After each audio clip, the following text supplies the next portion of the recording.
Vamos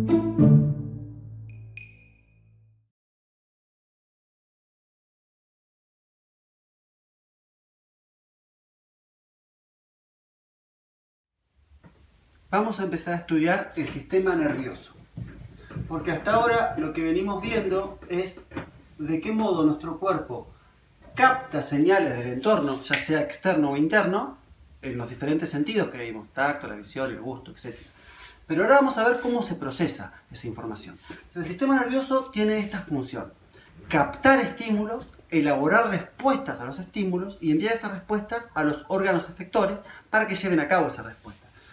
No es el único sistema que tenemos en nuestro cuerpo que nos permite responder a estímulos. El otro sistema que nos permite hacer esto es el sistema endocrino, mediado por hormonas, que lo vamos a ver después. Ahora vamos a empezar a trabajar y a estudiar el sistema nervioso. Entonces, en este video vamos a empezar con eso. Ya sabemos cuál es la función entonces. El sistema nervioso tiene la función de captar estímulos, elaborar respuestas a esos estímulos y enviar las respuestas a los efectores. Recuerden que el modelo EPR vamos a verlo todo el año. Estímulo, receptor, centro de procesamiento, efector, respuesta. ¿Cómo está compuesto el sistema nervioso? Bueno, está compuesto por dos tipos de células. Las neuronas, que seguramente alguna vez las escucharon, porque son las células más famosas del sistema nervioso, son las más famosas porque son las que se encargan de llevar a cabo la función del sistema nervioso.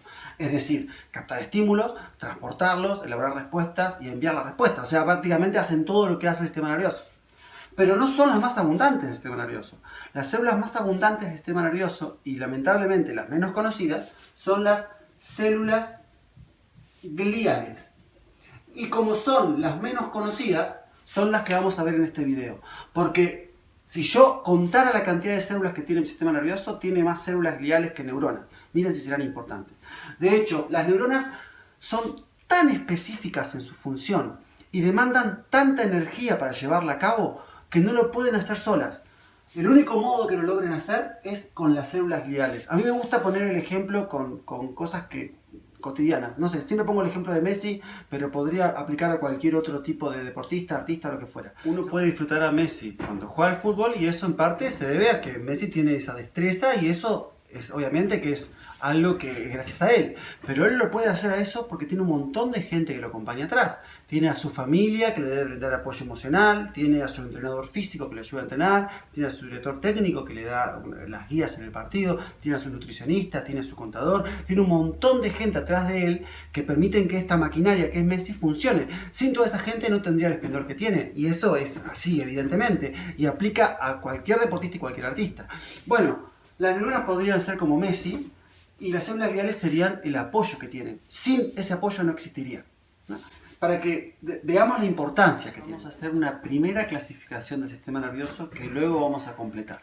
Esta clasificación que les voy a explicar ahora se basa en cómo está ubicado el sistema nervioso en nuestro cuerpo. Si yo dibujo a un ser humano y lo divido a la mitad, hago un eje que lo divide a la mitad, el sistema nervioso que se ubica en el centro exacto del cuerpo, es decir, acá y acá, se llama sistema nervioso central. Sistema nervioso central. Este sistema nervioso central tiene algunas características que lo hacen único. Está protegido por hueso. Estos huesos son el hueso del cráneo, adentro está el sistema nervioso central y por dentro de nuestra columna, en el centro de la columna. ¿Cómo está compuesto el sistema nervioso central? Básicamente por el encéfalo, que es todo nuestro contenido que hay adentro del cráneo, y por la médula espinal, que es la proyección del cerebro hacia más o menos la altura del ombligo, un poquito más abajo. Si yo veo el cuerpo por dentro, voy a ver que desde ese sistema nervioso central salen como rayos hacia todo el cuerpo.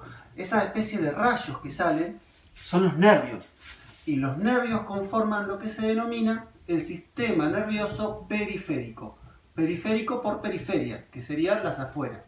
Entonces, de acuerdo a la distribución periférico, de acuerdo a la distribución en el cuerpo, yo tengo un sistema nervioso central ubicado en el centro de nuestro eje y un sistema nervioso periférico que irradia hacia las afueras.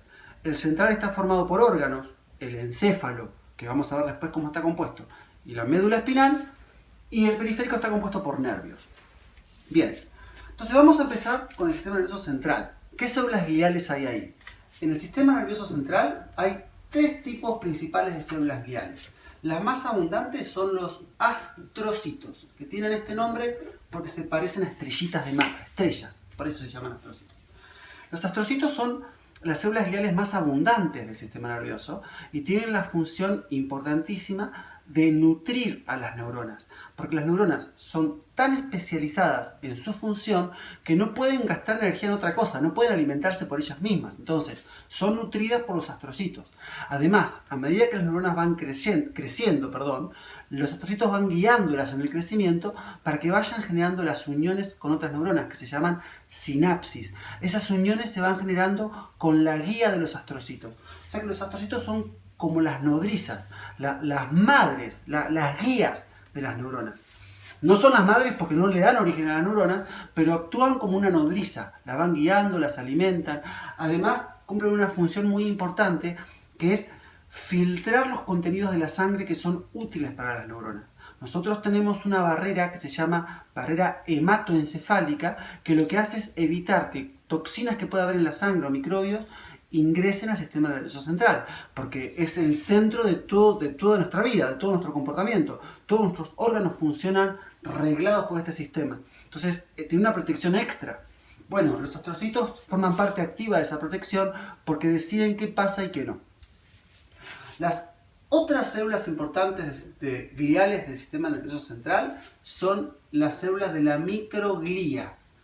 La microglía tendría la función defensiva del sistema nervioso central. ¿Defensiva en qué sentido?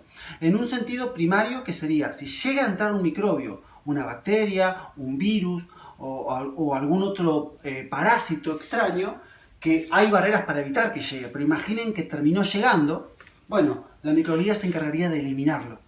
Pero por otro lado también cumple funciones protectoras porque eliminan la basura que se acumula. Uno podría pensar, ¿qué basura se puede acumular ahí? Bueno, basura se acumula porque hay células que son seres vivos que tienen excreciones como tenemos nosotros. Nosotros vamos al baño a hacer nuestras excreciones. La neurona no va al baño, o sea, hace todo ahí adentro. Entonces, la microglía elimina esos desechos para mantener el ambiente limpio.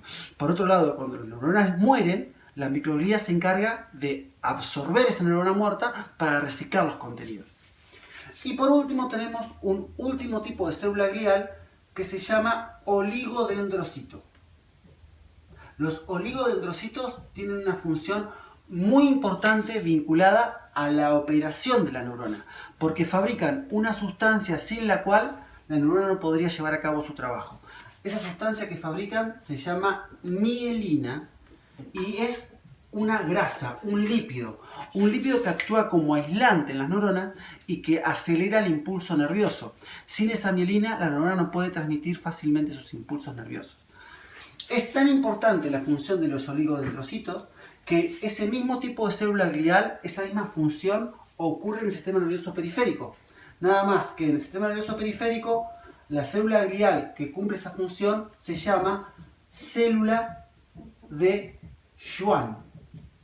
Pero la función es la misma, fabricar mielina, que es un lípido, una grasa que actúa como aislante en las neuronas para acelerar los impulsos nerviosos. Sin esa mielina habría fallas en el sistema nervioso. Hay varias enfermedades vinculadas al sistema nervioso que ocurren por una falla en la producción de mielina, así que es muy importante. Entonces, resumiendo, el sistema nervioso tiene la función de captar estímulos, elaborar respuestas y enviar las respuestas a los órganos efectores. Esa función la llevan a cabo células especializadas que se llaman neuronas. Pero no son las células más abundantes del sistema nervioso casualmente, sino que las más abundantes son las células gliales que ayudan a las neuronas para que cumplan su función. Y en esas células gliales vemos que hay una gran diversidad de células gliales. Las más importantes son las que mencionamos acá. Astrocitos, microglía y oligodendrocitos en el sistema nervioso central y células de Schwann en el sistema nervioso periférico. Vean el video 2 o 3 veces para que les quede claro cuál es el nombre de cada célula glial, dónde se ubica y cuál es su función, y cualquier duda que tengan me la hacen en el video o de modo público en la plataforma y a estudiar.